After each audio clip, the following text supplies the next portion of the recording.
Dari tanggal 12 sampai tanggal 17 Agustus 2025 sepertinya akan menjadi tanggal yang kurang mengenakan bagi dunia pendaki Indonesia. Karena apa? Karena di tanggal tersebut banyak banget berita-berita buruk yang emang kurang mengenakan untuk dilihat gitu, yang bakal kita bahas bareng-bareng di video Ngopik Sepatengka ini. Karena apa? Karena banyak banget pelajaran yang bisa kita ambil. Oke. Berita pertama itu datang, gue pertama kali temukan dari akun Monesia gitu ya, dimana katanya ada berita yang ngasih tahu kalau misalkan 3 kamera trap buat pantau macan tutul atau satwa yang dilindungi di daerah Gunung Ijen dan juga Raung itu dicolong. Setelah gue cross check beritanya, ternyata ini merupakan berita lanjutan dari Radar Bromo Jawa Pos gitu di tanggal 26 Juli 2025, di mana berita sebelumnya itu berjudul 2 kamera trap pemantau satwa liar milik BBKSDA Jatim Raib. Dari yang awalnya 2 kamera hilang jadi 5. Oke. Terus kemudian ada lagi berita dari Detik Sulawesi Selatan, di mana ada 32 pendaki Gunung Bawah Karaeng saat HUT Republik Indonesia alami hipotermia, di mana 1 orang meninggal dunia atau tewas. Dan berita terakhir ini tetap ngomongin soal hipotermia gitu ya, di mana ini berasal dari Detik. Katanya ada pendaki di Gunung Lau meninggal dunia dan diduga karena hipotermia. Banyak banget yang berguguran gitu ya, padahal beberapa hari lagi kemerdekaan Indonesia gitu, dan karena gue ngerekam itu tanggal 19 Agustus 2025, makanya gue bisa menyimpulkan berita ini semua dalam 3 topik sekaligus. Jadi sekali lagi selamat datang di Ngopi 3 in 1 atau ngobrolin persoalan Indonesia 3 topik dalam satu video, di mana kita bakal nyemplung ke kabar tentang pendakian di Indonesia gitu ya. Kabar yang pertama ini ngebuat gue sedikit gondok gitu ya, karena ini ngomongin soal konservasi. Kalau misalnya ngomongin soal konservasi dan juga gunung gitu ya, gue langsung teringat sama peraturan drone yang bayar 2 juta per hari gitu loh.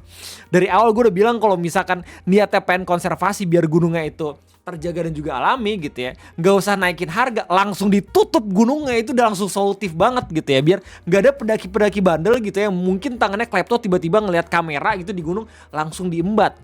Nah berita ini awalnya pertama kali gue lihat sekali lagi di Monesia, di mana katanya ada kabar yang cukup bikin miris dari bentang alam Ijen Raung. Tim Java White Leopard Survey atau JWLS yang lagi berjuang merekam kehidupan macan tutul Jawa justru harus menghadapi kenyataan pahit. 3 kamera trap mereka hilang dan 2 lainnya rusak parah katanya. Diduga kuat ini akibat ulah tangan-tangan usil yang gak bertanggung jawab. Oke, itu kemungkinan yang pertama. Kemungkinan yang kedua mungkin aja gitu ya, ini netting parahnya gue. Bisa gak sih ini berpeluang kalau misalkan emang bener-bener ada pihak, ada manusia gitu yang sengaja buat ngerusak biar bisa diambil atau diburu gitu satu liar, terus kemudian langsung diperdagangkan atau diperjualbelikan secara ilegal. Karena kalau misalkan merujuk dari berita sebelumnya gitu ya, yang dimana kameranya itu hilang 2, kalau di sini kan katanya kameranya udah hilang 3 terus habis itu rusak 2 gitu ya, tapi sebelumnya 2 hilang doang. Dikasih dari keterangan BBKSDA gitu ya, atau Balai Besar Konservasi Sumber Daya Alam, kalau misalkan 2 kamera itu berada di wilayah hutan lindung, di mana saat dicek tim tidak menemukan perangkat di titik pemasangan. Oke, kita tahu kalau misalkan trek-trek gunung gitu ya, itu pasti kalau misalnya masuk hutan lindung ya cuman jalur-jalur pendakiannya aja gitu. Tapi kalau misalnya untuk beberapa area yang emang niat banget harus disusurin gitu ya, terus habis itu memecah jalan dari jalur pendakian, gue yakin itu ada orang yang niat gitu. Cuma balik lagi, ini netting gue doang gitu ya, silakan berspekulasi di kolom komentar. Katanya dari hasil pengamatan di lokasi, kata Nur Patria, terlihat tanda-tanda kerusakan. Tali sling pengaman ditemukan terputus dan terdapat bekas bacokan pada batang pohon tempat kamera terpasang, di mana ini mengindikasikan adanya tindakan pencurian. Oke, kita lanjut ke dalam beritanya Monesia. Kalau misalnya di Monesia katanya total kamera 75, tapi di berita ini ada 160. Mungkin kalau misalnya di berita ini tuh mencakup banyak banget wilayah gitu ya, nggak cuman Ijen dan juga Raung. Padahal dari total 75 kamera yang terpasang di 40 titik, kelima kamera itu menyimpan data penting yang sangat dibutuhkan untuk konservasi. Untungnya dari 37 titik yang tersisa, tim masih berhasil menemukan jejak-jejak macan tutul dan satwa mangsanya seperti kijang, babi hutan, dan lutung Jawa. Tanda harapan bahwa spesies langka ini masih bertahan. Kepala BBKSDA Jatim menegaskan pentingnya kesadaran dan dukungan dari masyarakat dalam menjaga upaya konservasi ini. Sementara itu, koordinator JWLS bilang kalau yang hilang bukan cuma alat, tapi juga waktu, data, dan kesempatan emas buat menyelamatkan satwa kritis ini ya. Gue kebetulan punya teman anak kehutanan gitu ya, dan mereka sering cerita kalau misalkan lagi herping atau lagi coba buat mengamati satwa liar gitu ya, katanya emang kalau misalkan alatnya hilang tuh gak cuma alat doang yang emang rugi gitu ya, tapi bahkan waktu, data, dan juga kemungkinan kalau misalkan kita bisa bener-bener ngelihat jelas gitu ya apakah satwanya ada atau kagak gitu. Komentar-komentar orang jelas pada ngamuk gitu ya. bilang kalau misalnya oh ternyata yang rusak gak cuman yang buat kebijakan tapi juga emang rakyat-rakyatnya. Nih kayak misalnya Sal Sikap bilang kayak sudah kuduga rusaknya negeri ini bukan semata-mata karena pejabat doang, tapi masyarakatnya pun agak-agak. Kalau mau negaranya maju, ayo dong mulai kerjasamanya, kesadaran untuk tidak nyolong alat-alat kayak gini, apalagi untuk alat deteksi bencana juga. Oh iya men, don't get me started. Alat-alat bencana kayak misalkan berdeteksi gempa, berdeteksi tsunami gitu ya, yang sering banget kita dapat berita kalau misalkan tiba-tiba hilang terus habis dikiloin, itu kocak lucu banget sih. Maksudnya kita tuh negara kepulauan ya, dimana negara kita juga nggak cuman kepulauan tapi juga banyak banget dilintasi sama gunung berapi, terus habis berpotensi buat kena bencana alam lebih tinggi juga gitu dibanding negara-negara lain. Emang lu bisa lihat di film-film gitu, tapi somehow untuk alat-alat yang menunjang mitigasinya kurang banget. Jadi itu berita pertama tentang hilangnya kamera konservasi gitu ya, yang diupdate ternyata yang hilang 3 terus kemudian yang rusak 2. Perlu diingat kalau misalnya buat kita semua para pendaki yang biasanya punya hobi buat naik gunung, ketika ngelihat alat-alat yang mahal atau alat-alat yang aneh gitu ya, please jangan penasaran sampai ngeklepto barangnya, oke? Itu alat bisa aja lebih mahal dibandingin tiket simaksi lo atau asuransi lo sendiri gitu loh. Sebisa mungkin karena emang itu bukan tempat kita gitu ya, dan kemudian ada juga gitu orang-orang yang sedang memantau satwa yang ada di sana. Kita tetap harus polite dan juga kita harus tetap tahu adab. Asik. Kita bakal masuk ke dalam berita yang kedua, ini berita duka. Dimana ini katanya ada berita dari Tik Susel, 32 pendaki Gunung Bawah Karaeng saat kemerdekaan Indonesia gitu alami hipotermia di mana 1 orang tewas. Jadi Gunung Bawah Karaeng itu terletak di Sulawesi Selatan ya, di Kabupaten Goa, di mana ini katanya salah satu gunung yang jalurnya itu harus berhari-hari. Di sini kalau misalnya gue baca beritanya, para pendaki itu dimulai di tanggal 12 Agustus gitu ya, naik terus habis itu turun di tanggal 16 Agustus, di mana ketika tanggal 17 akhirnya dikabarkan kalau misalnya ada 1 orang yang meninggal dunia. Innalillahi. Semoga keluarga yang ditinggalkan diberikan ketabahan yang berlimpah gitu ya. Kita bakal baca bareng-bareng beritanya. Jadi sebanyak 32 pendaki dievakuasi karena mengalami hipotermia hingga menderita asam lambung saat memperingati HUT ke-80 RI di Gunung Bawah Karaeng. Ini gunung bagus banget. Ada satu video yang emang memperlihatkan betapa indahnya Gunung Bawah Karaeng itu. Kalau nggak salah di channelnya Ricky Rasha gitu ya. Coba Gunung Bawah Karaeng. Nah ini Rikas Harsa, kok Ricky Rasha udah kayak nama Smackdown anjir. Iya, Mas Kumis atau Om Ejak pun itu udah sempat pergi ke gunung ini gitu ya. Beberapa hari katanya pendakian dan bener-bener indah banget, lu bisa lihat footage drone di sini. Lanjut. Jadi katanya sampai sore ini Minggu tanggal 17 Agustus tercatat ada 32 pendaki yang mengalami trouble dan ditangani oleh tim siaga. Sebagian besar korban menderita hipotermia dan yang lainnya menderita asam lambung. Beberapa orang terpisah dari rombongan, kata Kepala Seksi Operasi Basarnas Makassar Andi Sultan dalam keterangannya. Terima kasih banyak tim Basarnas yang udah selalu siaga gitu ya dalam melakukan hal yang seperti ini. Sultan mengatakan 1 pendaki diantaranya bernama Irfan meninggal dunia saat berada di puncak Gunung Bawah Karaeng karena mengalami hipotermia berat. Innalillahi. Korban dinyatakan meninggal dalam perjalanan turun saat tim sedang mengevakuasi. Ya Allah. Korban dinyatakan meninggal dunia oleh tim Dokpol Polda Sulsel yang ikut bersama tim evakuasi. Berarti meninggal di atas ya. Sultan menyebutkan Irfan merupakan peserta kegiatan lintas alam yang melakukan perjalanan dari Bulubaria menuju Gunung Bawah Karaeng bersama 16 rekan yang memulai perjalanan tanggal 12 Agustus dan tiba di puncak Gunung Bawah Karaeng pada tanggal 16 Agustus. Oke, namun pada Minggu pagi ditemukan oleh tim siaga merah putih dalam keadaan hipotermia.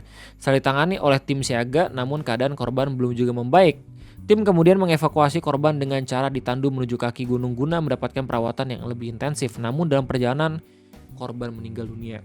Gue jadi ingat pendakian gue sama Egy setiap kali gue RT gitu ya. Nggak jarang banget gue ketemu cuaca yang dingin gitu ya. Bahkan hujan itu lebat banget. Di Gunung Salak gue kena, di Gunung Malabar gue kena, di Gunung Patwa gue kena gitu ya. Tapi bukannya pengen meringankan beban dari korban-korban yang sekarang tuh lagi diberitain ini gitu ya. Cuman emang sangat amat penting gitu untuk kita mempersiapkan diri gitu, baik itu fisik, baik itu bahan-bahan makanan, bahkan obat-obatan gitu ya, untuk bisa menunjang perjalanan kita sampai ke puncak, bahkan turun lagi dengan selamat pulang ke rumah. Gua kalau misalnya tektokan sama Egy itu nggak yang tipikal tektok yang cuman bawa rompi doang gitu, tapi bener-bener bawa day pack, bahkan 2 tas, di mana tas yang pertama itu jelas isinya makanan semua, dan tas yang kedua bahkan sampai jas hujan, obat-obatan gitu ya. Terus habis itu peralatan-peralatan kayak misalkan aluminium foil dan segala macem. Sebisa mungkin kalau misalnya pada akhirnya gue sama Egi itu Nauzubillah min dzaliknya udah mulai ngerasa kedinginan, udah tuh langsung tuh gue pakai korek gitu ya, kita menghangatkan diri di nesting, atau enggak kita langsung makan banyak. Jangan sampai lapar, terus abis itu jangan sampai kita tiba-tiba bengong aja, itu bahaya banget. Makanya setiap kali gue jalan 5 menit pasti gue langsung saut-sautin aja gitu, gak apa-apa, terus-terusan. Dan alhamdulillah gitu ya, sejak 5 tahun mengawal RT sampai sekarang paling nyasar doang sih yang kita rasain. Tapi kalau misalnya sampai pada akhirnya hipo terus habis itu sampai harus ngedatengin Basarnas, belum gitu ya, semoga enggak. Amin. Di situ dikasih tahu kalau misalkan katanya sebagai informasi, posko induk siaga merah putih di kaki Gunung Bawakaraeng hingga pukul 5 sore WITA mencatat ada 4.000-an pendaki. Pendaftaran dilakukan di beberapa pos registrasi yang tersebar di kawasan pendakian meliputi Bulu Balea, Lembana, Tasoso, dan Panaikang. Jadi sekali lagi sangat amat penting untuk kita mengetahui gitu ya, apakah fisik kita kuat untuk melakukan pendakian jauh atau kagak gitu.